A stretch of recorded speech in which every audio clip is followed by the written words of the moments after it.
Everyone, how are you guys? कैसे हो आप सभी? स्वागत है आप सभी का मेरे साथ में। मेरा नाम है सुभद्रा माथनकर और बच्चों आज हम लोग इस पूरे चैप्टर का एक ही बारी में रिवीजन करने वाले हैं। और बता देती हूँ आपको बेटा, इस चैप्टर को आप बहुत ध्यान से पढ़िएगा क्योंकि इसमें से बहुत सारे क्वेश्चंस बनते हैं, स्पेशली वाष्पीकरण और उसके प्रभावित करने वाले कारक और शीतलता पे बेस्ड कुछ क्वेश्चन आते हैं, अवस्था बदलने पे प्रश्न आते हैं। तो ये आपको चैप्टर बहुत अच्छे से आना चाहिए और सबसे ज्यादा नंबर यहीं से मिलने वाले हैं। तो ये चैप्टर को शुरू करने के पहले बच्चों मैं आपको बता देती हूँ कि हमारा channel class Doubtnut class 9th Hindi medium channel है। इस चैनल पे आपको हर चीज मिलेगी जो आपको चाहिए। आपका सामाजिक विज्ञान हो, चाहे अंग्रेजी हो, चाहे इंग्लिश हो, चाहे बच्चा आपका विज्ञान हो, चाहे गणित हो, हर विषय के बेटा आपको वीडियोस हमारे पास मिल जाएंगे। हमने आपके लिए वन शॉट क्वेश्चन प्रैक्टिस वो सब चीजें करवा दी है जो आपके पेपर में आते हैं और बहुत जरूरी होता है। ठीक है, तो मैं आपको अपना चैनल बता देती हूँ बेटा, ये हमारा चैनल है। तो Doubtnut class 9th Hindi medium आपको पहले इसको सब्सक्राइब करना है।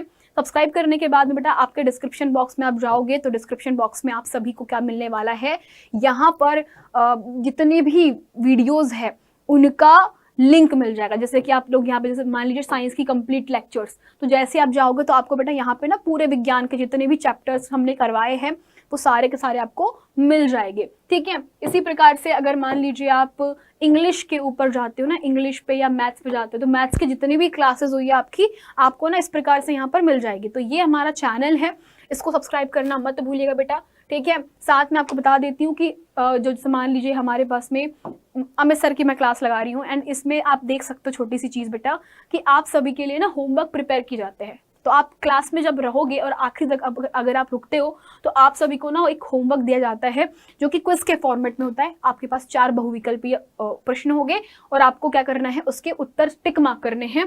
तो ये जैसे मान लीजिए होमवर्क लिंक था, होमवर्क ओपन होगा यहाँ पर बेटा और आपको होमवर्क हल करना है। ठीक है, तो कहाँ मिलेगा होमवर्क लिंक? यहाँ पर नीचे, क्लास के नीचे आपको होमवर्क का लिंक मिलेगा। ठीक है, तो ये बच्चा आज की हमारी क्लास थी। ठीक है, अब मैं आपको बताती हूँ आगे, शुरुआत करते चैप्टर के साथ में वापस से कि चैप्टर में क्या है, कैसे हम लोग पढ़ने वाले हैं। ठीक है, शुरू करें।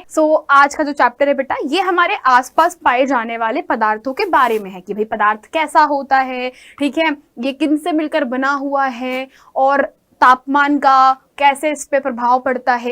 ये छोटी छोटी चीजें हम पूरे चैप्टर में समझेंगे और कुछ इंपॉर्टेंट क्वेश्चन भी मैं आपको करवाऊंगी जो कि इस चैप्टर से पूछते हैं। तो भैया सबकी तरह मासिक परीक्षा आ रही है और सबकी वार्षिक परीक्षा तक बेटा अगर तुम ये वीडियो देख रहे हो तो मैं गारंटी के साथ बोल सकती हूँ ये अकेला वीडियो तुम्हारी सारी प्रॉब्लम का हल है ना। चाहे समस्या कितनी भी बड़ी हो, ये चैप्टर आपको समझ में नहीं आ रहा है तो बिल्कुल सही जगह पर पहुंचे हो, बढ़िया से समझेंगे, मजे में समझेंगे।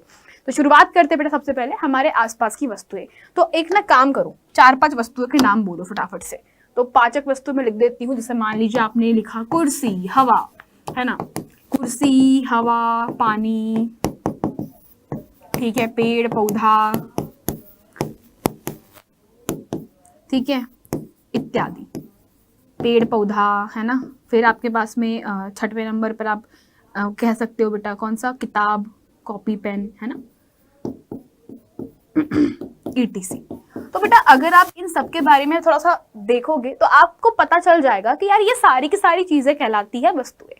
तो ये ना हमारे आसपास पाए जाने वाली वस्तुओं के कुछ मैंने बस नाम लिखे हुए हैं, वैसे तो बहुत सारी वस्तुएं पाई जाती है। तो भैया बात ये है कि इतनी सारी वस्तुएं पाई तो जाती है लेकिन ये है कैसी, कैसी बनी हुई है। तो ये हमारे आसपास की वस्तुओं को बेटा हम क्या बोलते हैं, पदार्थ बोलते हैं। मैं आपको पहले समझा देती हूँ, हिंट बता देती हूँ कि इन सभी को हम क्या कहते हैं, इन सभी को कहा जाता है कि भैया आप क्या है, पदार्थ है। तो पदार्थ क्या होता है, तो बेटा पदार्थ की परिभाषा को कुछ इस प्रकार से कहा जाता है कि पदार्थ वे होते हैं जिनमें एक गुण होता है जगह घेरने का और इनमें ना बेटा द्रव्यमान होता है। 2 चीजें पदार्थ की आपको हमेशा ध्यान रखना है। पदार्थ वे होते हैं जो कि स्थान घेरने की क्षमता रखते हैं, यानी उनके पास में आयतन होता है, और पदार्थ वे होते हैं जिनका खुद का द्रव्यमान होता है। ये 2 चीजें समझ में आ गई। आयतन मतलब कि जगह घेरना। एक उदाहरण के साथ समझते हैं, जैसे मान लीजिए कि आप एक भीड़ भड़क्का वाली बस में घुसे। सोचो बस ऐसी है जिसमें बहुत सारे लोग हैं और भीड़ भीड़ भीड़ है, है ना। तो जब आप उस बस के अंदर जाओगे बेटा, तो आपको खड़े रहने के लिए कुछ जगह चाहिए होगी, तो आपको जो जगह चाहिए उतनी जगह अगर बस में नहीं है तो क्या आप रह पाओगे? क्या नहीं रह पाओगे, फिर आपको दूसरी बस पकड़नी पड़ेगी। मतलब आपने जगह घेरी ना, तो आप में जगह घेरने की क्षमता है और आपका भार होता है कि नहीं? तो बेटा ये क्या कहलाता है? पदार्थ कहलाता है। तो मतलब हम भी पदार्थ है, आप भी पदार्थ हो, कीटाणु पदार्थ है, जीवाणु पदार्थ है, पेड़ पदार्थ है, पौधा पदार्थ है, हवा पदार्थ है। तो वो हर चीज जो कि जगह घेरती है और जिनके पास में द्रव्यमान होता है वे सभी पदार्थ कहलाते हैं। अब बच्चों को द्रव्यमान और आयतन क्या होता है में बहुत कंफ्यूजन होता है बेटा। तो द्रव्यमान को आप समझ सकते हो, एक भौतिक गुणधर्म होता है। द्रव्यमान क्या होता है? द्रव्यमान एक ऐसा भौतिक गुणधर्म है बेटा जहां पर आप कह सकते हो कि बहुत सारा पदार्थ, तो पदार्थ की मात्रा, जैसे मान लो तुम्हारे पास में ये छोटा सा डब्बा है, इस डब्बे में बहुत सारा पदार्थ भरा पड़ा हुआ है, तो यहाँ पे हम कहेंगे भैया कि इसका द्रव्यमान कैसा है बेटा? इसका द्रव्यमान अधिक है। हम बोलते हैं भैया इसका द्रव्यमान अधिक है। वहीं पर मैं अगर आपको बोलूं कि एक मेरे पास में पदार्थ है ना, या ग्लास है जिसमें मैंने कम पदार्थ भरा हुआ है, तो इसकी तुलना में इसमें कम है, तो हम बोलेंगे इसका द्रव्यमान क्या होता है भैया? कम है। कैसे कम है? क्योंकि पदार्थ की मात्रा कम है, यहाँ पदार्थ ज्यादा भरा हुआ है। तो जहां ज्यादा पदार्थ होता है द्रव्यमान वहां पे ज्यादा होता है, जहां पे बेटा कम पदार्थ है वहां द्रव्यमान कम होता है। मतलब पदार्थ की कितनी मात्रा है वो आपके पास में द्रव्यमान कहलाता है। और वहीं पे आयतन क्या होता है बेटा? जगह घेरने की क्षमता को हम कहते हैं आयतन, कि कोई भी वस्तु कितनी जगह घेरती है। तो जगह घेरती है यानी कि जगह घेरने की क्षमता, क्या कहेंगे इसको हम लोग? जगह घेरने की क्षमता को ही हम कहते हैं हमारा आयतन, है ना। तो आयतन और द्रव्यमान दोनों चीज होगी तो ही वो पदार्थ कहलाता है। अब पदार्थ के कुछ भौतिक स्वरूप होते हैं, मतलब पदार्थ एक्चुअल में कैसा दिखाई पड़ता है। तो पदार्थ को बेटा सबसे पहले आपको समझना पड़ेगा कि पदार्थ बहुत छोटे छोटे छोटे छोटे कणों से मिलकर बना हुआ है, जैसे कि आप लोग यहाँ पर देख सकते हो।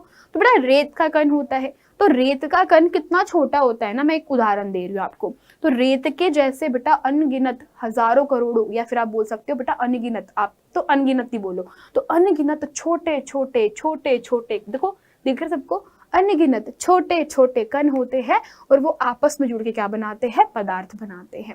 तो पदार्थ किससे मिलकर बना हुआ है? बहुत ही सूक्ष्म कणों से मिलकर बना हुआ। पदार्थ किससे मिलकर बना हुआ है? पदार्थ कणों से मिलकर बना हुआ है। दूसरा, पदार्थ के कणों में रिक्त स्थान होता है। आपको ये बात समझनी पड़ेगी बेटा। चाहे कोई भी वस्तु हो, कोई भी वस्तु मतलब कोई भी वस्तु, अगर मैंने आपको बोला भैया ये पदार्थ है ना, अगर मैंने आपको बोला कि ये वस्तु पदार्थ है, तो पदार्थ के जो कण होते हैं ना बेटा, सबको ये चीज ध्यान रखना है कि चाहे पदार्थ आपका कितना ही बड़ा हो, कितना ही छोटा हो, कैसा भी पदार्थ क्यों ना हो, कैसा भी पदार्थ आपका क्यों ना हो, आपको ये चीज ध्यान रखनी पड़ेगी बेटा कि पदार्थ के लिए, है ना, ऑलवेज रिमेम्बर, आपको हमेशा ये बात को समझना पड़ेगा कि जो हमारा पदार्थ होता है, इस पदार्थ के लिए जितने भी कण हैं उनके बीच में रिक्त स्थान मौजूद होता है। उदाहरण के लिए मैं आपके सामने बेटा एक ठोस वस्तु बना रही हूँ, मैं कोई वस्तु बना रही हूँ, तो जिसमें आप देख सकते हो बहुत सारे कण बनाए हैं मैंने, है ना, सबको दिखाई पड़ रहा है, मैंने बहुत सारे कण बनाए हैं, बहुत सारे कण हैं, छोटे छोटे कण हैं, दिख रहे सबको छोटे छोटे कण, है ना। अब ये कण इतने छोटे होते हैं ना कि आप इसको देख नहीं सकते, ठीक है। और दूसरी चीज, इनके मध्य में क्या पाया जाता है बेटा? बहुत सारा गैप होता है, रिक्त स्थान पाया जाता है, ठीक है। चलो, तो ये आपके क्या थे? पदार्थ और इनके बीच में पाए जाने वाले कण, ठीक है। तो आपको दिख रहा है, जैसे मान लो कि ये आपके पास में रखी हुई किताब है ना, ये मान लो बेटा आपकी किताब है ना। अब देखो किताब के बारे में बात करते हैं, तो किताब सबको दिख रही है, तो किताब के अंदर बहुत सारे छोटे छोटे कण हैं। किताब बहुत सारे छोटे छोटे कणों से मिलकर बनी हुई है, लेकिन बेटा क्या वो आपको कण दिखाई पड़ रहे हैं? क्या नहीं पड़ रहे हैं? पर मैं बोल रही हूँ बेटा किताब बहुत छोटे छोटे कणों से मिलकर बनी है, बहुत छोटे छोटे, और ये छोटे छोटे कण के बीच में, अगर मैं किन्हीं की भी दो के बीच की बात करूं, तो किन्हीं भी दो कणों के बीच में क्या पाया जाता है? गैप है, रिक्त स्थान है है ना। तो आपके पदार्थ के कणों में क्या होता है, हमेशा ध्यान रखना, पदार्थ के कणों में बेटा रिक्त स्थान पाया जाता है। क्या पाया जाता है, पदार्थ के कणों में बेटा, ऑलवेज ध्यान रखिएगा, पदार्थ के कणों में रिक्त स्थान उपस्थित होता है। ठीक है, फिर अगला, फिर बच्चों पदार्थ के जो कण होते हैं वो कैसे होते हैं, बहुत ही छोटे होते हैं। बहुत छोटे मतलब अत्यंत सूक्ष्म, बहुत सूक्ष्म, इतना सूक्ष्म कि कोई ने बेटा आज तक उसको देखा ही नहीं, आप देख ही नहीं सकते, मतलब ये अत्यंत सूक्ष्म होते हैं, है ना। पदार्थ के कण कैसे होते हैं, अत्यंत सूक्ष्म होते हैं, अत्यंत सूक्ष्म, अत्यंत छोटे, और इनका आकार पता है कितना होता है, अत्यंत सूक्ष्म मतलब कि इनका जो साइज होता है बेटा, जो आकार होता है वो अत्यंत छोटा है, अत्यंत सूक्ष्म है। अत्यंत सूक्ष्म मतलब कितना, 1 मीटर, मान लीजिए आपके पास में 1 मीटर लंबी स्केल है ना, ये मान लीजिए 1 मीटर की लंबी स्केल है, तो इसके बेटा लगभग आप इतने टुकड़े कर दो, इतने टुकड़े कर दो कि ये टुकड़े लगभग इकाही, दाही, सैकड़ा, है ना, 1000, 10,000, लाख, 10 लाख, करोड़, 10 करोड़ और अरब, 1 2 3 4 5 6 7 8 9। तो बेटा आप अगर किसी भी 1 मीटर की स्केल के लगभग 1 अरब, कितने, 1 अरब टुकड़े कर दो ना बेटा,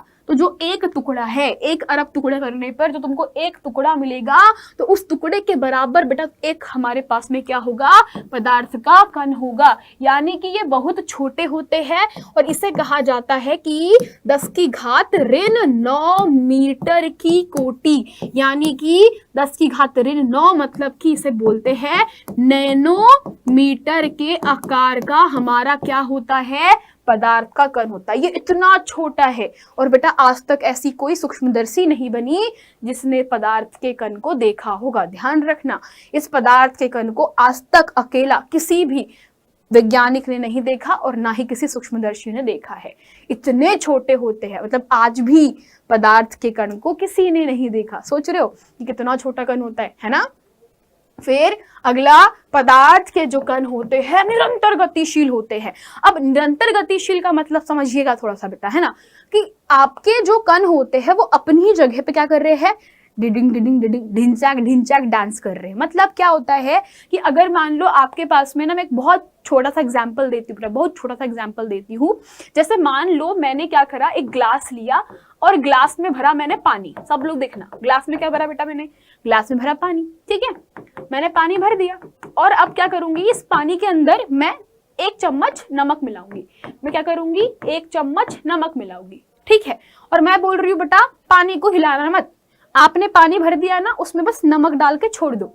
तो आप देखोगे कि समय के साथ में नमक पानी में घुल जाता है, अपने आप घुलता है ना, स्वतः मिल जाता है, स्वतः घुल जाता है। ऐसे कैसे हुआ है, नमक के पैर थे क्या, कि नमक के पैर थे कि वो पानी के अंदर ऐसे से घूम रहा था, नहीं। नमक के पंख थे क्या, पानी के अंदर अपने आप मिल गया, नहीं। तो नमक अपने आप कैसे घुल गया, क्योंकि नमक के कण भी पदार्थ है, पानी भी पदार्थ है, दोनों के कण कैसे बेटा, निरंतर गतिशील है।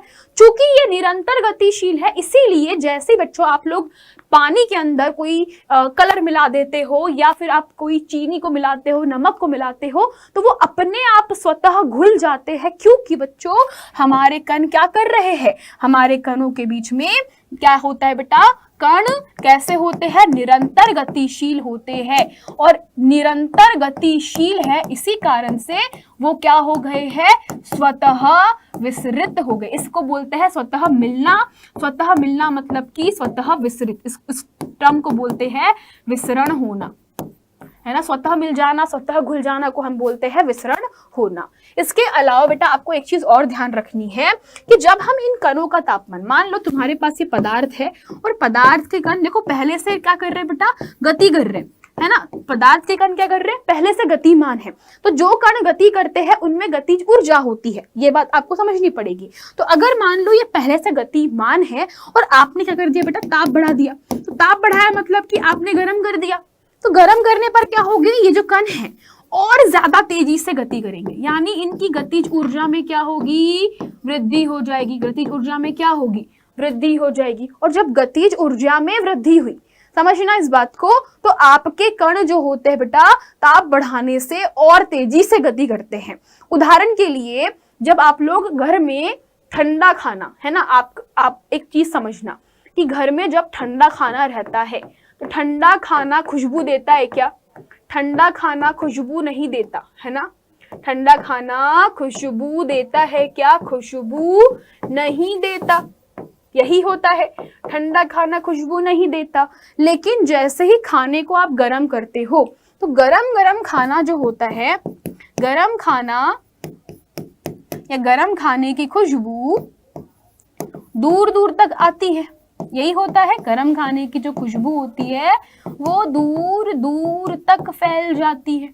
ऐसा क्यों होता है ना, पड़ोसी के घर बढ़िया सा अगर मान लो बन रहा है पकवान है ना, पड़ोसी के घर पे बन रहे है बढ़िया मसाले वाली सब्जी है ना, आलू चना है ना, तो एकदम सुगंध आती है। क्यों सुगंध आती है? क्योंकि कण थे बेटा गर्म करने पर गतिशील हो गए। गतिशील कण जो है वो तेजी से फैल जाते हैं। इसीलिए बेटा गैसों के अंदर आपके पास में जो हवा है उसमें जो भी आपकी सब्जी थी, जो भी आप खाना बना रहे थे, गर्म करने के बाद क्या हुआ, वो अड़ोस पड़ोस में जाके फैल गया। क्यों?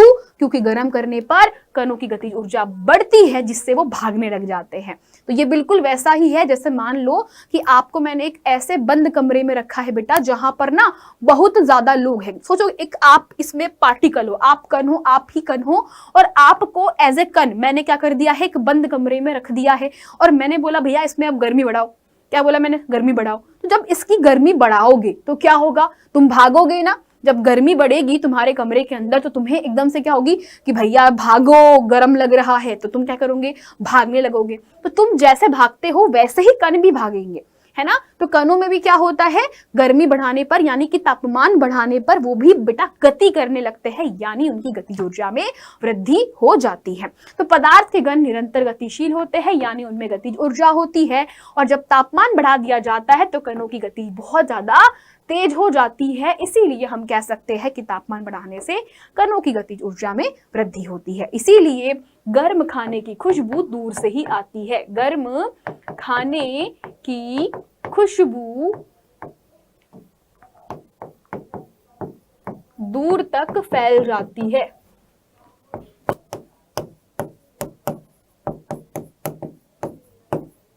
ठीक है, ओके।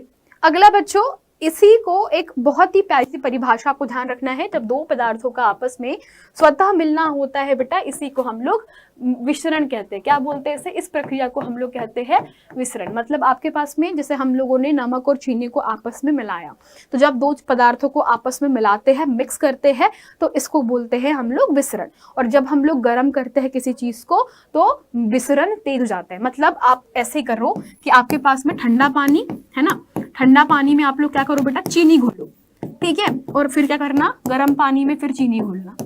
आप मुझे बताना गर्म पानी में चीनी पहले घुलेगी या फिर ठंडे पानी में। आपको बताना है कि किस में सबसे पहले चीनी जो है वो घुल जाएगी। तो आपका जवाब होगा कि ठंडे पानी में चीनी लेट घुलती है, जबकि गर्म पानी में चीनी खटाखट तुरंत अपने आप घुल जाती है। ऐसा क्यों हुआ? क्योंकि यहाँ पे बेटा चीनी के कण भी गति कर रहे हैं, पानी के कण भी गति कर रहे हैं। गर्म पानी की गतिज ऊर्जा अधिक होती है, ठंडे पानी की कम होती है। गर्म पानी मतलब कि गतिज ऊर्जा कैसी होगी बेटा इसकी गतिज ऊर्जा कणों की कैसी है, अधिक है। जिसकी गतिज ऊर्जा अधिक होती है उसमें चीनी तुरंत घुल जाएगी। ठंडे पानी की गतिज ऊर्जा कैसी होगी, कम होगी। भैया गतिज ऊर्जा कम है मतलब गति नहीं करेंगे, गति कम करेंगे, इसीलिए आराम आराम से घुलेगा, यहाँ पे तेजी से घुल जाएगा, है ना। बहुत बढ़िया। अब बच्चों अगला टॉपिक जो है आपके पास में वो है पदार्थ का स्वरूप। सो बेसिकली पदार्थ कितने रूप में आपको मार्केट में मिलता है या पदार्थ किस रूप कितने रूपों में पाया जाता है। तो पदार्थ की अवस्थाएं हम कहते हैं, पदार्थ की ये होती है भौतिक अवस्था। तो पदार्थ ना आपको बेटा मार्केट में वैसे तो 3 रूप में पाया जाता है, लेकिन आपको बता देती हूँ बेटा आधुनिक रूप से पदार्थ 5 रूपों में पाया जाता है। पहले होते हैं आपके पास में ठोस पदार्थ, दूसरे होते हैं द्रव, तीसरे होते हैं गैस, चौथे होते हैं प्लाज्मा और 5वें होते हैं आपके पास में बीईसी। बेटा वैसे तो पदार्थ की 5 अवस्था होती है। कितनी अवस्था होती है? 5। लेकिन हमें कितनी पढ़नी है? हमें पढ़नी है ठोस, द्रव और गैस। हमें सिर्फ इन तीनों को ही पढ़ना है। किसको? ठोस पदार्थ, द्रव पदार्थ और गैस पदार्थ को। तैयार मेरे बच्चे? चलो, तो भौतिक रूप से पदार्थ को आप 3 रूप में पढ़ोगे, ठोस, द्रव और गैस अवस्था। मतलब पदार्थ हमको हमारी प्रकृति में 3 रूपों में मिलता है। ठोस रूप में मिलेगा, द्रव रूप में मिलेगा और गैस रूप में मिलता है। जैसे कि एग्जाम्पल के लिए आपके पास में ग्लास, सबने देखा है ना, तो ग्लास हो गया, लकड़ी हो गई, पत्थर हो गए, हीरे जवाहरात, ये सब चीजें कैसी है, ये बेटा कहलाते हैं ठोस, इन्हें कहा जाता है ठोस पदार्थ। ठीक है, फिर तुम्हारे पास में तुम्हारा तेल हो गया, पानी हो गया, पारा हो गया, है ना, खून है, तुम्हारा दूध है, ये सब क्या कहलाते हैं, इन्हें कहा जाता है द्रव पदार्थ। ये क्या होते हैं सब बेटा, द्रव कहलाते हैं। और फिर उदाहरण के लिए आपके पास में वाष्प हो गया, है ना, इसे हम बोलते हैं जल की वाष्प, जलवाष्प हो गया, है ना, धुआं हो गया, ये सब क्या है बेटा, ये सब कहलाते हैं आपके पास में गैस। इन्हें क्या बोला जाता है, इन्हें बोला जाता है गैस, है ना। तो ये 3 पदार्थ हम लोग पढ़ेंगे। तो सबसे पहले बच्चों मैं आपको पढ़ाऊंगी ठोस पदार्थ क्या होते हैं, इनके बारे में हम लोग जानेंगे। तो सबसे पहले पदार्थ कौन से आपके पास में, ठोस अवस्था। तो ठोस अवस्था वाले जो पदार्थ होते हैं इनके गुण क्या है, फटाफट देखते हैं बेटा। तो ठोस अवस्था में जो पदार्थ होते हैं उनके गुण बहुत सिंपल से है कि ठोसों की आकृति कैसी होती है, निश्चित होती है। ठोसों की आकृति कैसी होती है, निश्चित। जैसे मैंने बेटा उदाहरण लिखे थे, पहला उदाहरण मैंने आपको बताया था, पहला उदाहरण जैसे कि लकड़ी। मुझे बताइए क्या लकड़ी की निश्चित सीमा होती है, क्या लकड़ी का आकार होता है, क्या लकड़ी का आकार होता है, यस होता है ना। लकड़ी क्या निश्चित जगह घेरती है, क्या निश्चित आयतन होता है, बिल्कुल होता है। इसी प्रकार से अगर मैं आपसे पूछूं कुर्सी, है ना, जैसे मैंने आपसे पूछा बेटा ईटा, ईट इत्यादि, किताब, है ना, तो वो हर चीज जिसके पास में निश्चित आकार है और इनमें स्पष्ट सीमाएं होती है और स्थिर आयतन भी होता है, इन्हें हम ठोस कहते हैं। पर ध्यान रखिएगा बेटा, ये सारे क्या कहलाते हैं, ठोस कहलाते हैं। अब ध्यान रखने वाली बात यह है कि ठोसों की संपीड़ितता नगण्य होती है। अब ये संपीड़ितता क्या होता है तो मैं आपको एक्सप्लेन कर देती हूँ बेटा, ये गुण बहुत जरूरी है जानना। तो आपको ये बात समझ में आनी चाहिए, संपीड़ितता। संपीड़ितता का मतलब होता है किसी पदार्थ को या किसी पदार्थ पर दाब आरोपित करने से या दबाव डालने से, है ना, दबाव डालने पर जब वह वस्तु सिकुड़ जाती है या उसके कण पास पास आ जाते हैं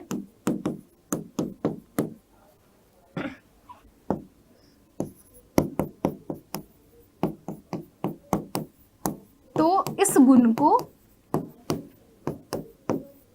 संपीड़ितता कहा जाता है।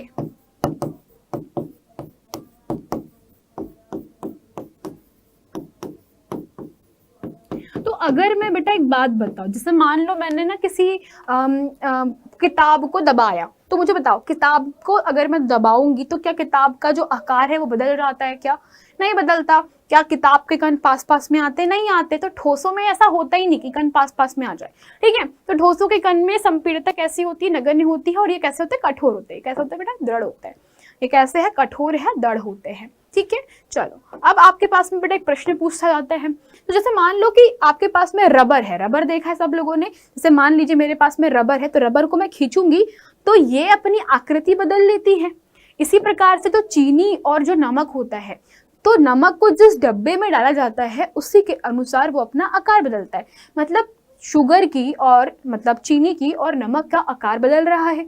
उसी प्रकार से जो हमारे घर में जो बर्तन मांजने वाला जो स्पॉन्ज होता है वो होता ठोस है लेकिन दबाने पर दब जाता है। ऐसा क्यों होता है, तो बेटा इसका कारण ये होता है कि आपके पास में क्या इन्हें ठोस की श्रेणी में रखा जा सकता है, क्या ऐसे पदार्थों को हम ठोस बोल सकते हैं क्या।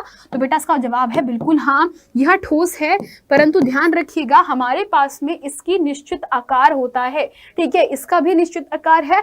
चीनी जो होती है वो कैसी होती है, चीनी एक प्रकार से बच्चों छोटे छोटे कणों का ग्रुप होती है, या हम कह सकते हैं बेटा चीनी जो होती है वो बेसिकली एक प्रकार से पाउडर है। तो पाउडर जो होता है पाउडर है या फिर हम कह सकते हैं ग्रुप है। तो ये ग्रुप ऑफ ठोस एटम, आप इसको बोल सकते हैं समूह है। ये क्या है बेटा, समूह है, छोटे छोटे कणुओं का समूह है। तो समूह होने के कारण आप इसको एक प्रकार से ग्रुप में रख सकते हो। वहीं पर जब मैं स्पॉन्ज की बात करती हूँ बेटा, इसमें ना बहुत सारी जगह पे खाली हवा भरी होती है। क्या होता है इसमें, स्पॉन्ज के अंदर ना बेटा बहुत सारे गैप होते हैं, बहुत सारे रिक्त स्थान होते हैं, और इस रिक्त स्थान में क्या भर जाती है, इसमें भर जाती है हवा, और जब आप दबाते हो तो ये हवा बाहर निकल जाती है, इसीलिए इसको दबाने पर इसका आकार बदल जाता है। इसी प्रकार से रबर जो होती है बेटा, रबर के पास में क्या होता है, जब आप उसको खींचते हो तो जो ठोस के कण होते हैं ना, उनका आकर्षण बल टूट जाता है, वो बहुत फैल जाते हैं, और फिर जैसे ही आपने रबर को के ऊपर बाह्य बल हटा दिया, वो अपने आप क्या हो जाती है, अपनी पुरानी अवस्था में आ जाती है। तो ये सब सभी क्या है, ठोस कहलाते हैं। हाँ, हम इन्हें ठोस की श्रेणी में रख सकते हैं। तो इसका उत्तर क्या होगा, हाँ, हम इन्हें ठोस की श्रेणी में रख सकते हैं। अब बच्चों बात करते हैं द्रव अवस्था। तो द्रव अवस्था कैसी होती है भैया, तो द्रव अवस्था के लिए बेटा बहुत साधारण सी चीज होती है। तो द्रव क्या होता है, जैसे मान लो ठोस, ठोस कैसे होते हैं, तो ठोस के जो कण होते हैं बेटा बहुत पास पास में होते हैं, है ना। ठोसों के कण कैसे होते हैं, पास पास में होते हैं, रिक्त स्थान नहीं होता। लेकिन द्रवों के साथ में ऐसा नहीं होता। ठोसों के कण जो होते हैं बेटा, अगर मैं ये बात करती हूँ ठोसों के लिए, तो ठोसों के कण कैसे होते हैं, बहुत ज्यादा पास पास में होते हैं, है ना। इनमें कैसा है बेटा, इनमें जो रिक्त स्थान होता है, रिक्त स्थान कैसा है, काफी कम होता है, रिक्त स्थान इनमें काफी कम होता है ना। ये कठोर होते हैं, इसी रीजन से कठोर होते हैं। कणों के मध्य में आकर्षण बल कैसा होता है, कणों में आकर्षण बल प्रबल होता है, कणों में आकर्षण बल प्रबल होता है कि नहीं होता है। इनके कण एक दूसरे को आकर्षित करते हैं, कणों में आकर्षण बल जो होता है वो बहुत ज्यादा अधिक होता है। तो जो हमारे पास में ठोस है बेटा, ये तो ठोस की कहानी थी। लेकिन जो द्रव होते हैं, द्रव कैसे होते हैं, द्रवों के साथ में अलग कहानी है। द्रव के कण थोड़े दूर दूर होते हैं। द्रव के कण कैसे होते हैं, द्रव के कण थोड़े दूर दूर होते हैं। आप देख सकते हो ये ठोस पदार्थ है तो ये द्रव है। तो द्रवों के साथ में ऐसा होता है कि भैया पहली बात तो ये सभी को दिख रहा है, कणों के बीच में रिक्त स्थान कैसा है भैया, ज्यादा है। ज्यादा है क्या, बिल्कुल ज्यादा है। दूसरी चीज, क्या इनके बीच में अगर भैया रिक्त स्थान ज्यादा है तो भैया इनकी प्यार मोहब्बत भी कैसी होगी, खराब रहेगी। मतलब इनमें आकर्षण बल प्रबल होता है क्या, नहीं। इनमें आकर्षण बल कैसा होता है, कमजोर होता है। तो इनमें आकर्षण बल कैसा है बेटा, आकर्षण बल को हम कहते हैं, कणों के मध्य में लगने वाले आकर्षण बल को हम कहते हैं अंतराण्विक आकर्षण बल।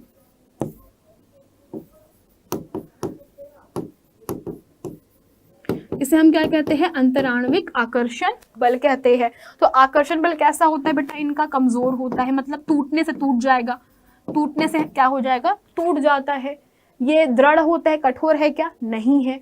रिक्त स्थान ज्यादा होता है तो दबाव डालने पर क्या होगा, ये दब जाएंगे। ठीक है। तो द्रवों की बेटा जब अवस्था की बात करी जाती है तो द्रवों का आकार और आयतन कैसा होता है, अनिश्चित होता है। क्यों अनिश्चित है बेटा, अनिश्चितता का कारण क्या है, तो इसका कारण यह होता है कि चूंकि कण जो होते हैं, कणों के मध्य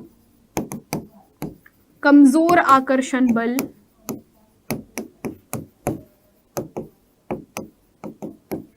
के कारण आसानी से ये बंध टूट जाता है, टूट जाता है और यह आकार बदल लेते हैं, आकार को बदल लेते हैं, है ना। तो ये आपको ध्यान रखना है।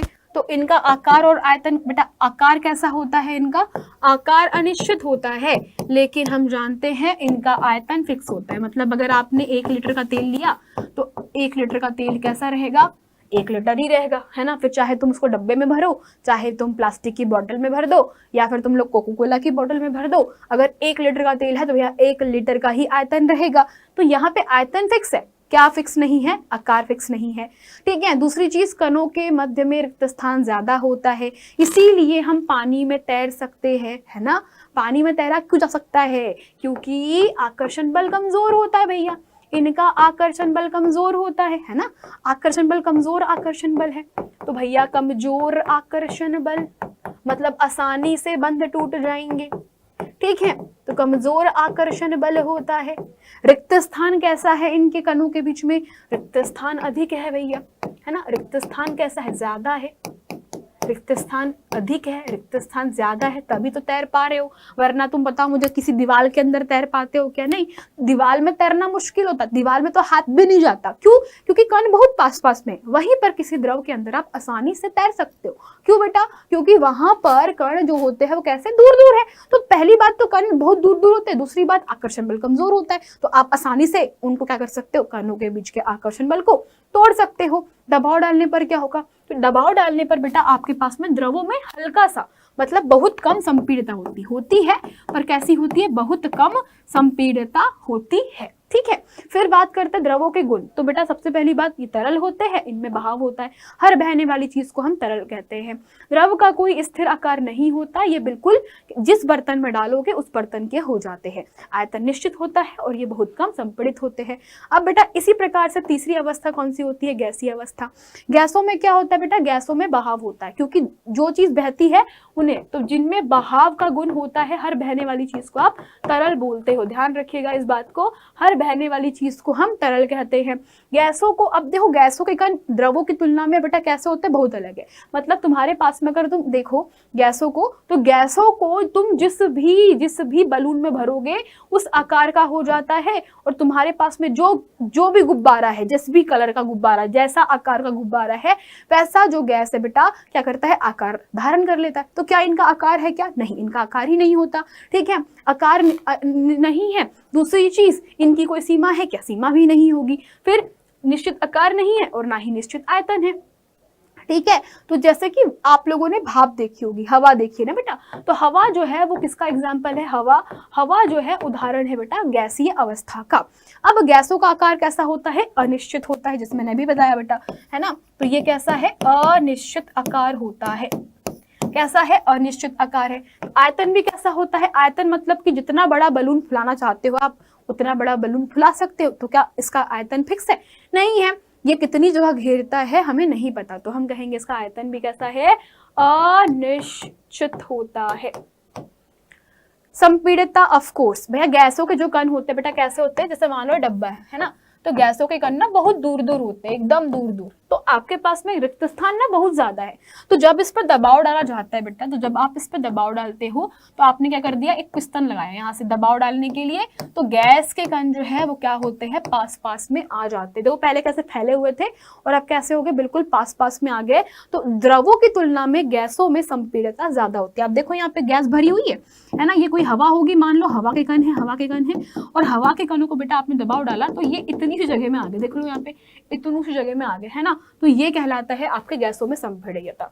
ठीक है, तो ये हम लोगों ने गैसों के गुण पढ़े।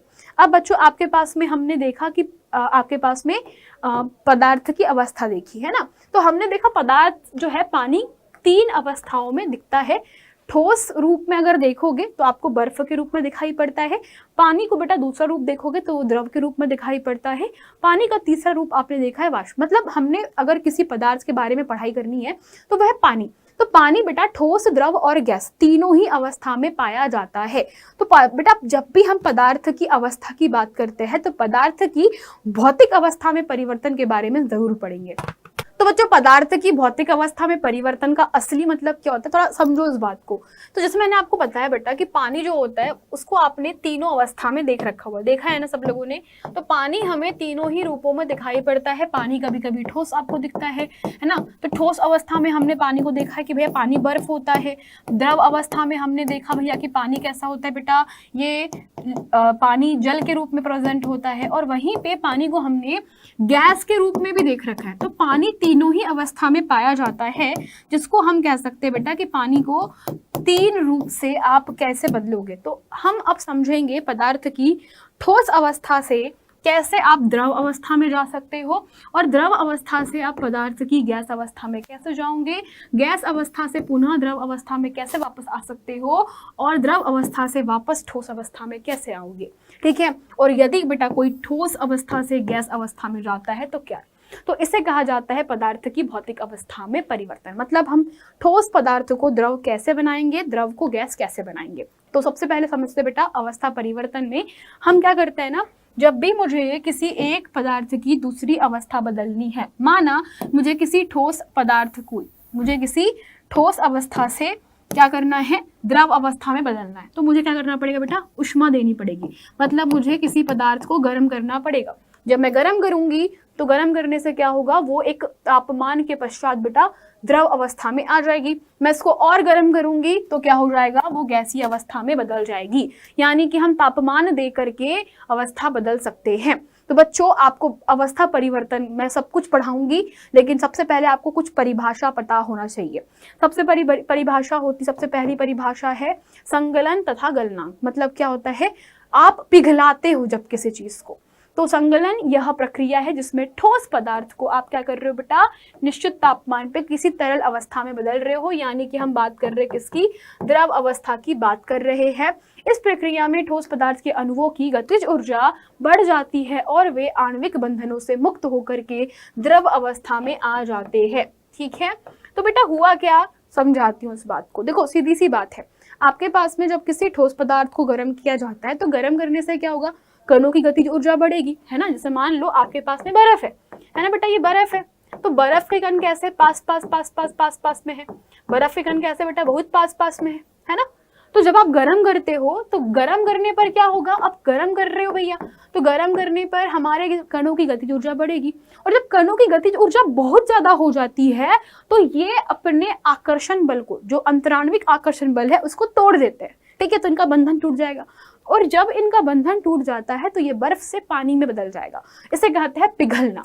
तो आपके पास बेटा पिघल जाना ही संगलन कहलाता है। दूसरा गलनांक। गलनांक क्या है, गलनांक वो तापमान है जिस पर कोई भी द्रव क्या हो जाता है, लिक्विड। मतलब कोई गलनांक वो बिंदु है जिस पर कोई भी ठोस पिघल जाता है। तो हम कह सकते हैं कि गलनांक वह निश्चित तापमान है जिस पर कोई शुद्ध ठोस पदार्थ मानक वायुमंडलीय दबाव पर पिघल करके द्रव में बदल जाता है। किस में बदल जाता है बेटा, ये बदल जाता है द्रव में। इसे हम कहते हैं गलनांक। और इस तापमान पर पदार्थ की ठोस और द्रव अवस्थाएं साम्यावस्था में ही होती है। जब कोई ठोस अपने गलनांक पर पहुंच जाता है तो उसे दी जाने वाली अतिरिक्त ऊष्मा का उपयोग उसके तापमान को बढ़ाने के बजाय उस ठोस से बदलने में किया जाता है, और इसे ही हम संगलन की गुप्त ऊष्मा कहते हैं।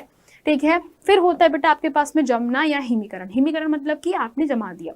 उदाहरण के लिए आप बर्फ जमाते हो ना, फ्रिज में रखते हो, तो बर्फ जमती कि नहीं, पानी को फ्रिज में रखते हो और फिर बर्फ जम जाती है, तो इसको बोलते हैं जमना। तो आपने क्या किया, आपने किसी भी द्रव को क्या करा है बेटा, आप लोगों ने किसी द्रव को जमा दिया, पुनः ठोस में डाल दिया। तो हमारे पास में जब किसी द्रव अवस्था से पदार्थ को ठोस अवस्था में बदलते हैं, उस प्रक्रिया को हम कहते हैं हिमीकरण। और जिस तापमान पर यह होता है उसे कहा जाता है हिमक। जैसे कि 0 डिग्री सेल्सियस पर बर्फ जमती है ना। बर्फ किस पे जमती है, 0 डिग्री सेल्सियस पर बर्फ जमती है ना। फिर आता है आपके पास में वाष्पीकरण। वाष्पीकरण वो तापमान है जिस पर आपका पदार्थ मतलब द्रव अवस्था से आप क्या करते हो बेटा, गैस अवस्था में बदल देते हो अपने पदार्थ को। उदाहरण के लिए पानी जो होता है, इसको जब आप बहुत ज्यादा गर्म करते हो, मतलब लगभग 100 डिग्री सेल्सियस उबालने पर पानी बेटा वाष्प में, भाप में बदल जाता है। क्या पानी भाप में बदल जाता है ना, तो गर्म करने पर पानी भाप में बदल जाता है। तो भाप जो है बेटा वो गैस अवस्था है। तो तुमने क्या किया, तुम्हारे पास पानी को इतना गर्म कर दिया कि तुमने उसको गैस में बदल दिया। तो इस प्रक्रिया को कहते हैं बेटा क्वथनांक। इसे क्या बोलते हैं बेटा, क्वथन कहते हैं। और 100 डिग्री सेल्सियस वह तापमान है जिस पर द्रव उबलता है। द्रव जिस बिंदु पर उबलता है ना, तो उसे हम क्या बोलते हैं, क्वथनांक कहते हैं। तो वाष्पीकरण क्या है, वाष्पीकरण बेटा क्वथनांक बिंदु से धीमे धीमे धीमे धीमे कणों का वाष्पीकृत होना। फिर बच्चों आपके पास में एक और चीज आपको ध्यान रखनी है, संघनन। सो बेसिकली जब आपका बेटा जो वाष्प है और वो वाष्प क्या हो जाती है, ठंडी हो जाती है। वाष्प का ठंडा होना। तो वाष्प जब ठंडी हो जाती है तो वो द्रव में बदल जाती है। उदाहरण के लिए बादल, बादल क्या होते हैं? पानी की भाप होते हैं। तो जब बादल ठंडे होते हैं तब बारिश होती है, ये बात पता है सबको। तो बादल क्या है बेटा? पानी की वाष्प है, ऊपर जाती है वायुमंडल में और ऊपर ठंडी हो जाती है। जब ये ठंडी होती है तो क्या होती है बेटा? बारिश होना शुरू हो जाता है। मतलब बादल गैस है और पानी वापस से वो द्रव रूप में आ गए हैं। तो इसे हम लोग बोलते हैं प्रक्रिया को संघनन। फिर बच्चों अगला है ऊर्ध्वपातन। ऊर्ध्वपातन क्या होता है? ऊर्ध्वपातन वह प्रक्रिया होती है जिसमें कोई ठोस पदार्थ को आप गर्म करते हो तो वो द्रव अवस्था में ना बदल के बेटा ठोस अवस्था में सीधा, ठोस अवस्था से सीधा वो गैस अवस्था में बदल जाता है। जैसे कि कपूर, कपूर को आपने देखा होगा बेटा, कपूर हो गया, तुम्हारी फिनाफ्थलीन की गोलियां हो गई, तुमने कपड़ों में रखने वाली सफेद गोली देखी है ना, फिनाइल की गोलियां, तो फिनाइल की गोलियां देखी होगी बेटा। ये गोलियां कैसी होती है कि वायुमंडल में रखे रखे सीधा ये क्या करती है बेटा? वाष्प में बदल जाती है सीधा। ये क्या करती है? सीधा बिना द्रव रूप में बदले हुए रखे रखे उड़ जाती है। तो क्या इनके पंख लगे होते हैं क्या? नहीं, पंख नहीं लगे, ये अपने आप नहीं उड़ रही बेटा। ये जैसे से गर्म हुई है तो ये द्रव अवस्था में ना बदल के सीधा गैस अवस्था में बदल जाती है। इसे हम कहते हैं ऊर्ध्वपातन। ठीक है। अब बच्चों आपको ध्यान रखना है कि भौतिक अवस्था में परिवर्तन दो प्रकार से किया जा सकता है, एक तापमान में बदलकर, एक दाब में परिवर्तन करके। ठीक है। अब आपको ध्यान रखना है बेटा, एक बहुत ही इंपॉर्टेंट क्वेश्चन आता है पदार्थ की गुप्त ऊष्मा, है ना। इसी प्रक्रिया में आपको एक चीज समझना होता है बेटा कि जब भी आप किसी पदार्थ को गर्म करते हैं तो तापमान परिवर्तन करने से होता क्या? जब आप गर्म करते हो तो गर्म करने से बेटा आपके पास में क्या होता है? कणों की गतिज ऊर्जा बढ़ती है। ये बात समझ में आ गई कि अगर बर्फ थी तो बर्फ के जो कण है उनकी गतिज ऊर्जा बढ़ेगी, है ना। मान लो ये बर्फ है बेटा, तो बर्फ के जो कण है उनकी गतिज ऊर्जा बढ़ेगी, तो कणों में क्या हो रही है? गतिज ऊर्जा बढ़ती है। गतिज ऊर्जा बढ़ने के कारण क्या होता है बेटा? कण बहुत ज्यादा तेजी से गति करते हैं, तेजी से कंपन करेंगे और ऊष्मा के द्वारा दी गई जो ऊर्जा होती है बेटा वो कणों के बीच के आकर्षण बल को पार कर लेती है। ध्यान रखना, तुम्हारे पास में जब तुम बर्फ को गर्म कर रहे हो तो बर्फ को गर्म करने पर बेटा बर्फ जो है 0 डिग्री सेल्सियस पर ही जल अवस्था में उपस्थित होती है और इसी तापमान पर बर्फ, ध्यान रखिएगा बेटा, वो ठोस अवस्था में भी होती है। मतलब 0 डिग्री सेल्सियस पे पानी द्रव भी होता है और इसी तापमान पर ठोस रूप में भी होता है। तो 0 डिग्री सेल्सियस बेटा वो तापमान है जहां पर आपका पानी जो है वो बर्फ और पानी जो है बेटा लिक्विड यानी कि द्रव रूप में प्रेजेंट है। अब होता क्या है कि जब आप गर्म कर रहे होते हो बेटा तो आपका जो ऊष्मा है ना वो क्या करती है? तुम्हारी जो बर्फ के कण है वो ग्रहण करती है। तो आपके पास में आपको ये कॉन्सेप्ट बहुत अच्छे से समझना पड़ेगा कि जब भी हम अवस्था परिवर्तन करते हैं तो अतिरिक्त ऊष्मा को ग्रहण करना पड़ता है। ऑब्वियस सी बात है बेटा, तुम्हारे पास में जो ठोस पदार्थ होते हैं तो ठोस के कणों की ऊर्जा सबको पता है, ठोस के कणों की ऊर्जा है ना कैसी होती है? ठोस के कणों की ऊर्जा बेटा कम होती है। किससे? द्रवों की कणों की ऊर्जा से। ये बात तो हम समझते हैं, है ना। द्रवों के कणों की ऊर्जा से, ये बात मैंने आपको सिखाई है ना। तो द्रवों की कणों की ऊर्जा बेटा ज्यादा है और ठोस की कणों की ऊर्जा कैसी होती है? कम होती है। तो मुझे क्या करना पड़ेगा? मुझे किसी भी अवस्था के परिवर्तन के समय ठोस पदार्थ को कितनी ऊर्जा देनी पड़ेगी? जितनी द्रव रूप में प्रेजेंट है। तो बेटा तुम्हारे पास में जो ऊर्जा की मात्रा हम अवस्था परिवर्तन के दौरान देते हैं उसे पदार्थ की गुप्त ऊष्मा कहते हैं। और इस तापमान पे बेटा याद रखना, जब पदार्थ ऊष्मा अवशोषित करता है तो तापमान 0 जो है, तापमान जो है बेटा वो फिक्स हो जाता है। तो फॉर एग्जाम्पल तुम्हारे पास में क्या होता है बेटा, इस कारण से कण अपने नियत स्थान को छोड़कर अधिक स्वतंत्र होकर गति करने लगते हैं और एक अवस्था ऐसी आती है जब ठोस पिघलकर द्रव और द्रव वाष्पीकृत होकर के गैसों में बदल जाते हैं। तो बच्चों अब आपको समझना पड़ेगा पदार्थ की गुप्त ऊष्मा, इस पे क्वेश्चन पूछे जाते हैं बेटा, IMP भाग है ये। तो पदार्थ की गुप्त ऊष्मा वो ऊर्जा है जो किसी पदार्थ की अवस्था को बदलने के लिए, जैसे कि ठोस से द्रव या द्रव से गैस में बदलने के लिए आवश्यक होती है। लेकिन इस स्थिति में तापमान में कोई भी परिवर्तन नहीं होता। उदाहरण के लिए आपको एक प्यारा सा एग्जाम्पल देती हूँ। तो जैसे मान लो बेटा आपके पास में यहाँ पे मैं बर्फ को पिघला रही हूँ, यहाँ पे क्या रखी है? आइस रखी हुई है, बर्फ है, बर्फ क्या रखी है बेटा? बर्फ रखी है। तो बर्फ को जब गर्म किया जाता है ना तो बेटा पारा जो थर्मामीटर होता है, पारे में 0 डिग्री सेल्सियस कुछ समय के लिए फिक्स हो जाता है। यानी मैं गर्म करती हूँ फिर भी तापमान में परिवर्तन नहीं होता, लेकिन धीरे धीरे बर्फ जो है वो पिघलना शुरू कर देती है। ठीक है। वहीं पर जब मैं यहाँ पर बेटा पानी रखी हुई हूँ, तो पानी को जब गर्म कर रही होती हूँ, तो बेटा पानी में जब तक कि तुम्हारे पास में 100 डिग्री आएगा, तो पानी में 100 डिग्री सेल्सियस पर थर्मामीटर क्या कर देगा, फिक्स कर देता है। तो ऐसा क्यों होता है, अब बहुत ध्यान से सुनना।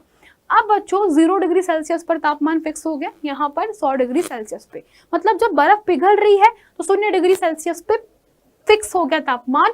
वहीं पर पानी जब बच्चों भाप में बदल रहा है तो 100 डिग्री सेल्सियस से पारा एक ऊपर नहीं जाएगा, मतलब वो 101 डिग्री नहीं होगा, 102 डिग्री नहीं होगा, भले ही आप कितना ही गर्म कर लो, जब तक कि एक एक पानी का कण बेटा भाप नहीं बदल जाता, जब तक कि तुम्हारे पास में एक एक कण जो है वो क्या नहीं बन जाता, भाप नहीं बदल जाता, तब तक बेटा तापमान 100 डिग्री सेल्सियस रहेगा। यानी आपका द्रव जिस बिंदु पर उबल रहा है वो बिंदु वह तापमान है जिस पर पदार्थ अपनी अवस्था बदलता है, और इस समय पदार्थ अतिरिक्त उष्मा को क्या कर रहा है, पदार्थ के जो कण है बेटा अपनी गतिज ऊर्जा को बढ़ाने के लिए चोरी कर रहे हैं उष्मा की, और इसीलिए इसे हम गुप्त उष्मा कहते हैं, क्योंकि छुपी हुई होती, दिखती नहीं है। वहीं पर बच्चों आपके पास में जब बर्फ को आपने गर्म किया, तो बर्फ को गर्म करने से क्या हो रहा है कि बर्फ के कणों ने, पानी के जो बर्फ के कण हैं उन्होंने ऊर्जा ग्रहण करी ताकि वो काय में बदल सके बेटा, द्रव यानी कि लिक्विड में बदल सके, और इस समय पर इन्होंने क्या करा है, बहुत सारी उष्मा को ग्रहण किया है। और इस प्रक्रिया के समय आपका थर्मामीटर का पारा नहीं बदलता, इस बात को आप ध्यान रखेंगे। और जब पूरी बर्फ, पूरी मतलब 100% बर्फ जब पिघल जाएगी बेटा, तब तुम्हारा 0 डिग्री से 1 डिग्री सेल्सियस तापमान बढ़ेगा, है ना। ये बहुत ही तगड़ी चीज है केमिस्ट्री की, जो कि आपको समझनी चाहिए। तो इस प्रकार से बच्चों आपके पास में क्या होता है, हमारे पास में कणों के बीच आकर्षण बलों को तोड़ने या बनाने की जो काम आती है ऊर्जा, उसी को हम लोग कहते हैं गुप्त उष्मा, जिससे अवस्था बदल जाती है। अगर गुप्त उष्मा नहीं होगी तो अवस्था नहीं बदलेगी, ठीक है। अब गुप्त उष्मा 2 प्रकार की होती है, एक पिघलने वाली बेटा, है ना, और दूसरी होती है वाष्पन की गुप्त उष्मा। इस पर परिभाषा आती है, आप लिख लीजिएगा, ठीक है। तो वह उष्मा जो कि एकांक द्रव्यमान को बिना ताप बदले ठोस से द्रव में बदल दे, और वह उष्मा जो एकांक द्रव्यमान को बिना ताप बदले द्रव से गैस में बदल दे, इसे हम लोग गुप्त उष्मा कहते हैं। आपको ध्यान रखना है 2 पॉइंटर्स कि तापमान गुप्त उष्मा में हम जब भी आप अवस्था बदलते हो तो याद रखिएगा, अवस्था परिवर्तन के दौरान, अवस्था के परिवर्तन के दौरान बेटा आपको ये बात हमेशा ध्यान रखनी है कि जो तापमान होता है स्थिर रहेगा, ऊर्जा का स्थानांतरण होता है, वह यह उष्मा अणुओं के बीच के बलों को तोड़ने के लिए खर्च होती है, और बेटा यहाँ पर गुप्त उष्मा को हमेशा जूल प्रति किलोग्राम में मापा जाता है। अब आपको चीज समझ में आ गई कि जब हमारे पास ठोस पदार्थ को द्रव में बदलते हैं बेटा, तो ठोस को द्रव में बदलना संगलन कहलाता है। द्रव से वाष्पीकृत होता है तो गैस बनता है, ऊर्ध्वपातित होता है तो सीधा गैस से ठोस, ठोस से गैस। और वहीं पर द्रव को जमाओगे तो वो मतलब द्रव को जमाते हो तो ठोस बन जाता है, और बेटा गैस को ठंडा करते हो तो क्या हो जाता है, वो संघनित होकर के द्रव बनाता है, ठीक है। अब वही दाब बढ़ाकर के कणों को समीप लाया जा सकता है बेटा, इसीलिए आपने देखा होगा एलपीजी सिलेंडर होते हैं, तो एलपीजी गैस जो होती है क्या होती है बेटा, सिलेंडर में भर दी जाती है। तो ये जो गैस होती है आपकी, है ना, उसको क्या करते हो, दबाव डाल के गैस में दबाव आरोपित करते हैं, है ना। तो दबाव आरोपित करने से क्या होगा, गैस के कण पास पास आ जाते हैं। दबाव आरोपित करने से जो कण है वो क्या हो जाएंगे, पास पास आ जाते हैं। तो चूंकि कण बहुत पास पास में आ जाते हैं तो ये बेटा अवस्था अपने आप बदल लेते हैं, वो द्रव रूप में आ जाएगी। अब बात करते हैं बेटा अगला टॉपिक विच इज वाष्पीकरण। बहुत इंपॉर्टेंट टॉपिक है, यहाँ से क्वेश्चन आते ही है कि वाष्पीकरण की परिभाषा लिखिए और इसको प्रभावित करने वाले कारकों को लिखिए। तो वाष्पीकरण बेटा एक ऐसी प्रक्रिया है जिनके द्वारा कोई द्रव अपने क्वथनांक से भी कम तापमान पर वाष्प में बदल जाता है। वाष्पीकरण एक सतही परिघटना होती है, तो जल को खुला छोड़ देने पे ये धीरे धीरे वाष्प में बदल जाता है। तो होता क्या है बेटा आपके पास में, सो बेसिकली यह एक सतह की प्रक्रिया है। तो सतह प्रक्रिया मतलब कि क्या होता है, समझाती। जैसे मान लो आपने एक बर्तन में पानी भर रखा है, क्या भर रखा है बेटा तुम लोगों ने, एक बर्तन में पानी भर रखा हुआ है। तो जिस बर्तन में आपने पानी भरा हुआ है बेटा, तो बर्तन में क्या होता है, जो पानी आपने भर रखा हुआ है, तो इस पानी के जो कण होते हैं बेटा आसपास के कणों से क्या होते हैं, बंधे होते हैं। तो कण क्या है, आसपास के कणों से कैसे बेटा, इस प्रकार से बंधे हुए। सब लोग देखो कण क्या कर रहे हैं, अपना एक कण आसपास के कणों से बंधा हुआ है। तो जो ऊपर के कण होते हैं, सतह के जो कण है बेटा, है ना, सतह के जो कण होते हैं वो अपने अड़ोसी पड़ोसी कणों के साथ में क्या होता है कि मान लो आपके पास में वातावरण की ऊर्जा है ना, तो ये क्या करते हैं बेटा, ये वातावरण की ऊर्जा को लेंगे, ग्रहण करेंगे, है ना, तो वातावरण की ऊर्जा को ग्रहण करते हैं और इनके जो आकर्षण बल होते हैं, जो इनके बीच में जो बंधन होता है वो टूट जाता है और ये बेटा क्या हो जाते हैं, फिर उड़ जाते हैं। बेसिकली ये कण क्या हो जाते हैं, उड़ जाते हैं, यानी कि ये गैस अवस्था में बदल जाते हैं। तो बेटा जो सतह है, ऊपर ऊपर के जो कण होते हैं वो बार बार गैस अवस्था में बदल जाते हैं। इस प्रक्रिया को हम कहते हैं वाष्पीकरण। ठीक है, तो वाष्पीकरण का मतलब क्या होता है, पानी जो है वो बिना 100 डिग्री सेल्सियस के, मतलब बिना 100 डिग्री सेल्सियस के ही क्या करता है, वो धीरे धीरे धीरे धीरे धीरे धीरे वाष्प में बदल जाता है। इस प्रक्रिया को ही वाष्पीकरण या वाष्पन कहते हैं। वाष्पीकरण को प्रभावित करने वाले कारक 4 होते हैं, सतह का क्षेत्रफल, तापमान, आर्द्रता और वायु की गति। सबसे पहले बात करते हैं सतह का क्षेत्रफल। तो सतह का क्षेत्रफल बढ़ाने पर आपका वाष्पीकरण बढ़ता है। उदाहरण के लिए बेटा आपको बता देती हूँ, जैसे मान लीजिए कि आपके पास में सतही क्षेत्रफल बढ़ाने पर वाष्पीकरण की दर बढ़ती है। जैसे कि कपड़े सुखाने के लिए हम उनको फैला देते हैं, आपने देखा होगा कपड़ों को हम कभी भी ऐसे लपेट के नहीं रखते, हम पहले कपड़ों को लेते हैं, झटकते हैं, फिर बेटा उसको फैला के सुखाते हैं। तो फैलाया क्यों जाता है, क्योंकि फैलाने से बच्चों क्षेत्रफल बढ़ गया। जितना ज्यादा क्षेत्रफल रहेगा उतना तेजी से क्या होता है, वाष्पीकरण होता है। वहीं पर आप लोगों ने देखा होगा बेटा, जब आप कप में चाय पीते हो और अपने प्लेट में चाय पड़ी है ना, जो अपने बूढ़े बुजुर्ग होते हैं, तो बूढ़े बुजुर्ग प्लेट में चाय पीते, क्यों, क्योंकि प्लेट में चाय जल्दी ठंडी जाती है, होती है ना, तो वहां पर वो जल्दी ठंडी होती है, जबकि आपके पास कप में चाय बहुत लेट ठंडी होती है ना। तो ये क्यों हो रहा है, क्योंकि सतह का क्षेत्रफल बढ़ जाने के कारण बेटा फटाफट से वहां पर क्या हुआ है, वाष्पीकरण हुआ है और आपके पास में जो ऊर्जा है वो आसपास के वातावरण में फैल गई है।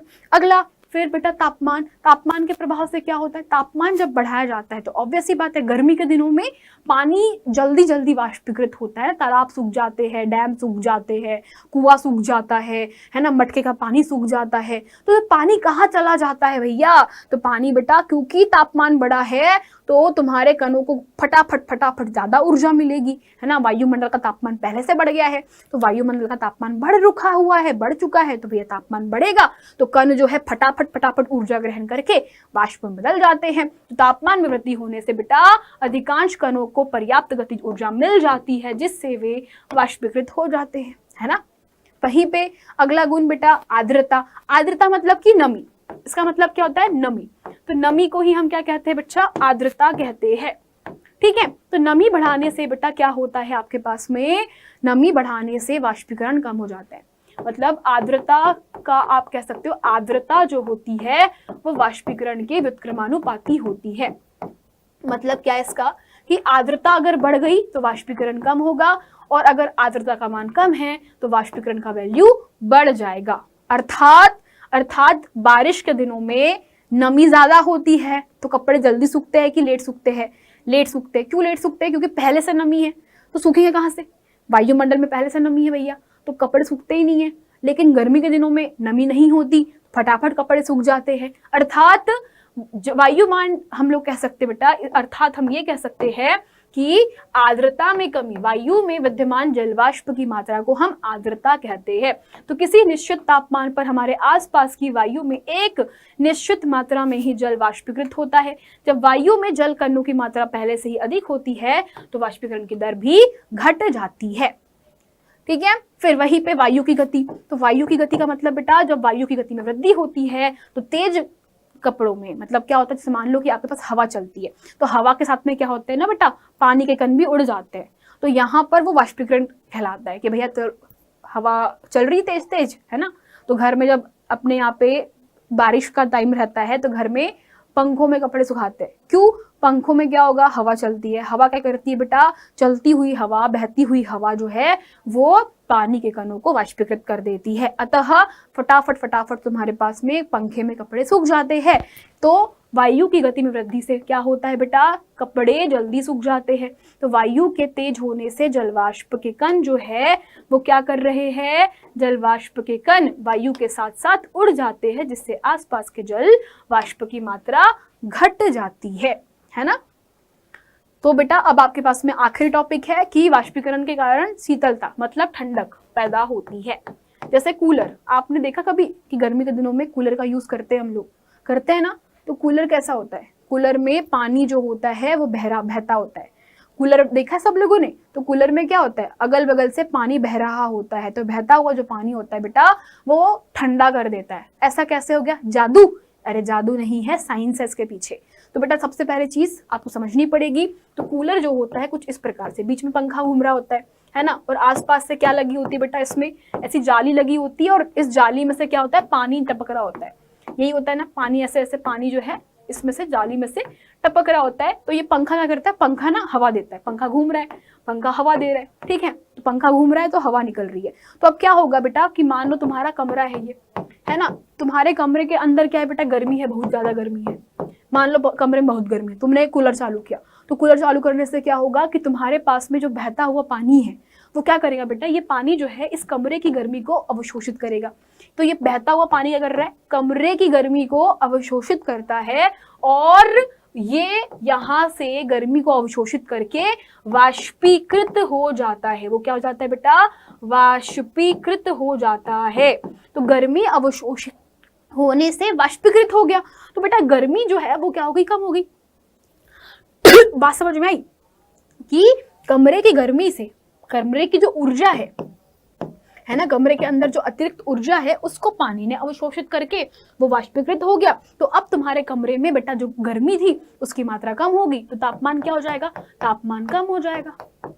ये होता है लॉजिक, मतलब पानी उड़ रहा है तो भैया वो अपने आसपास की ऊर्जा को ग्रहण कर लेता है और वाष्पीकृत हो जाता है, जिससे उस जगह का तापमान कम हो जाता है। तो इस कॉन्सेप्ट में बच्चों आप लोग कहते हो कि वाष्पीकरण के कारण ठंडक पैदा होती है। तो खुले हुए बर्तन में रखे द्रव में निरंतर बेटा वाष्पीकरण होते रहता है, और वाष्पीकरण के दौरान कम हुई ऊर्जा को पुनः प्राप्त करने के लिए द्रव के कण अपने आसपास की ऊर्जा को अवशोषित करते रहते हैं, जिससे बेटा आसपास की ऊर्जा के अवशोषित होने के कारण ठंडकता हो जाती है। यही चीज मैं आपको समझा रही थी। तो बेटा इसीलिए एसीटोन को हथेली पर रखने से ठंडक का अनुभव होता है। ये बहुत इंपॉर्टेंट क्वेश्चन है, और ये क्वेश्चन बेटा आईएमपी है। ऐसा क्यों हुआ, क्योंकि मान लो ये बेटा आपका हाथ था, है ना, ये आपका हाथ था, ठीक है, ये आपका हाथ है मान लो, ठीक, ये आपका हैंड है, मान लो आपका हाथ है। तो जो हाथ होता है कैसा होता है बेटा, हमारा बॉडी का गर्म हाथ होता है। हमारा हाथ कैसा होता है, गर्म होता है ना, हमारा हाथ कैसा होता है, गर्म होता है, ठीक है। तो भैया हमारा हाथ गर्म है, तो भैया गरम गरम हाथ पे अगर आप एसीटोन डालते हो ना, तो एसीटोन के जो कण होते हैं बेटा क्या करेंगे, फटाफट हमारे हाथों की ऊर्जा डाल करके, ऊर्जा ग्रहण करके वाष्पीकृत हो जाते हैं। तो जहां से इन्होंने ऊर्जा ग्रहण करी वहां से क्या हो गया, वहां पे तापमान कम हो जाएगा और हमें ठंडा ठंडा लगता है, और ये कण पूरे के पूरे वाष्पीकृत हो जाते हैं, इसीलिए हमें ठंडा लगता है। इसी प्रकार से गर्मियों में तेज धूप के बाद भी अपने छत पे पानी छिड़कते हैं, क्योंकि तेज धूप वाले गर्म दिन के बाद लोग अपनी छत पे पानी डालने से क्या करता है बेटा, जल वाष्पीकरण होगा। तो वाष्पीकरण की गुप्त ऊष्मा गर्म सतह को क्या कर देती है बेटा, शीतल बना देती है। तो वाष्पीकरण के कारण क्या होता है, शीतलता पैदा होती है। इसी प्रकार से हमारे वायुमंडल में क्या होती है बेटा, जलवाष्प होती है। तो जब आप जब फ्रिज में से आप ठंडा ठंडा पानी निकाल के रखते हो, तो जब फ्रिज में से ठंडा ठंडा कोई पदार्थ आप बाहर निकाल के रखते हो, तो क्या होता है, आसपास की जो भी वायुमंडल की वाष्प होती है, तो वायुमंडल की जो वाष्प है बेटा वो क्या कर देती है, हमारे वायुमंडल की जो वाष्प होती है वो ठंडी हो जाती है, जिससे आपको पानी के ग्लास के ऊपर इस प्रकार से लहरें लहरें दिखाई पड़ती है। लहरें कहाँ से आई, हमारे आसपास की वायुमंडल की जो भी जलवाष्प है वो क्या हो गई है, द्रव रूप में आ गई है। तो यहाँ पर इसीलिए आपको क्या दिखाई पड़ता है, वाष्प की ठंडी ठंडी दिखाई पड़ती है, ठीक है। तो किसी बर्तन में बेटा हम बर्फीला जल रखते हैं ताकि जल्द ही बर्तन की बाहर सतह पे हमें जल की दिखती है। ऐसा क्यों होता है, क्योंकि वायु में उपस्थित जलवाष्प की जो ऊर्जा होती है ठंडे पानी के संपर्क में आकर के कम हो जाती है, और बेटा यह द्रव अवस्था में बदल जाता है, जो कि हमें जल की बूंदों के रूप में नजर आता है। तो बच्चों अभी आप लोग बिल्कुल थैंक यू तक रुके हो, मतलब कि पूरी क्लास देखी होगी मेरी। तो अगर पूरी क्लास देखी है तो भैया आप इस चैनल को लाइक करना, शेयर करना, सब्सक्राइब करना मत भूलिएगा। मैं वापस से बता देती हूँ कि आपके लिए बेटा होमवर्क भी तैयार किया जाता है। तो आप देख सकते हो कि यहाँ पर होमवर्क जो होता है क्लास के नीचे जिस प्रकार से आपको दिख जाएगा, होमवर्क के लिंक पे जब आप लोग क्लिक करोगे बेटा तो आपको एक होमवर्क दिखेगा जो कि यहाँ पे खुला हुआ है, और होमवर्क आपके पास में आएगा। कुछ बहुविकल्पीय प्रश्न होते हैं, तो जो हमने आज चैप्टर में पढ़ा है उसमें बेटा जितने क्वेश्चन करवाए हैं उसके सही नंबर पे आपको टिक मार्क करना है, और जब आप टिक मार्क करोगे तो आपके पास बेटा यहाँ पर स्कोर देखने के लिए लॉगिन करना पड़ेगा। तो आपको नंबर डालना पड़ता है, और जब आप नंबर डालोगे और लॉगिन करोगे तो आपको अपना कितना सही किया है पता चल जाएगा। तो इस प्रकार से बच्चों आप लोग क्या कर सकते हो, होमवर्क दे सकते हो। तो विज्ञान का होमवर्क भी बेटा आपको मेरी डिस्क्रिप्शन बॉक्स में मिल जाएगा, ठीक है, और उम्मीद करती हूँ सारे बच्चे अपना होमवर्क अटेंड करेंगे और कितना क्वेश्चन का आंसर आपने सही किया है ये मुझे जरूर बताएंगे। तो आज के लिए इतना ही, मिलते हैं अगली कक्षा में बेटा। Bye bye, tata, take care, love you all, thank you so much.